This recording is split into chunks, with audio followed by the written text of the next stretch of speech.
Pemirsa, kita akan memasuki kabar nampak-nampayan. Kebun binatang mini atau Taman Satwa di Jalan Jahri Saleh, Banjarmasin Utara terus berbenah untuk menyambut libur panjang sekolah. Bahkan kebun binatang mini telah melengkapi satwa-satwanya, mulai dari ayam hias hingga burung hias, sehingga kandang-kandang nang kosong pun kembali telah terisi.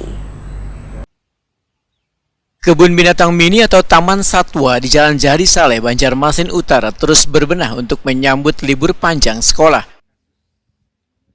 Bahkan kebun binatang mini telah melengkapi satwa-satwanya mulai dari ayam hias hingga burung hias, sehingga kandang-kandang nang kosong kembali telah terisi. Demikian diperintahkan Kepala UPTD Taman Satwa Banjarmasin Nur Hidayat, Waetakuni Prima TV Baisukan Jumat 20 Desember 2024.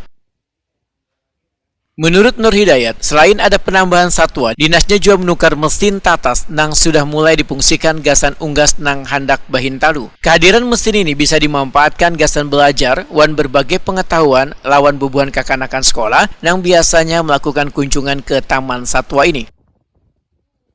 Nur Hidayat menyatakan jumlah satwa mulai berkurang lantaran sejak memasuki musim penghujan, banyak satwa nang kayak warik hingga ayam hias wan itik dimakan hewan buas nang kayak ular nang masuk ke pekarangan. Dinasnya kada bisa berbuat banyak untuk melakukan pembenahan secara menyeluruh akibat terkendala anggaran nang kada mencukupi di tahun 2024. Komunikasi dengan kepala dinas, jadi akhirnya timbul ide untuk perkembangbiakan itu sendiri dengan cara membeli mesin tetas kita kira-kira 2 atau 3 bulan yang lalu, dan itu bisa berhasil pada akhirnya.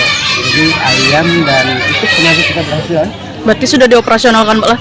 Sudah. Gimana, Pak, dengan pemakaian mesin ini lebih efisien nggak mungkin untuk setidaknya apalah kita karena sasaran kita edukasi tadi, jadi anak-anak bisa tahu persis, oh ya kalau secara alamiah seperti ini, tapi secara pakai mesin tetas seperti ini sama berhasilnya gitu kan.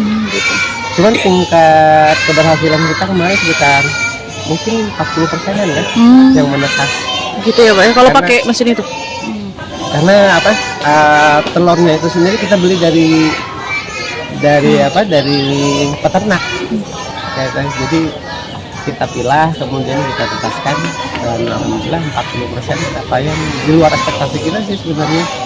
Karena ini untuk pertama kalinya kita punya mesin tetas itu dengan kapasitas 100 telur.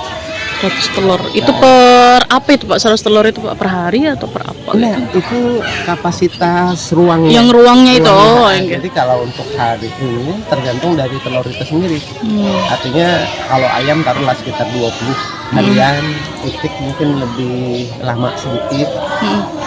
Jadi kalau misalnya mesin tetas itu kemudian artinya kalaupun ada telur-telur yang kemungkinan akan ini ya kita tetaskan, kita coba lagi. Nur Hidayat memedahkan untuk memberikan keamanan wan kenyamanan dikunjungi warga, maka kandang wan lingkungan sekitar dilakukan pembersihan.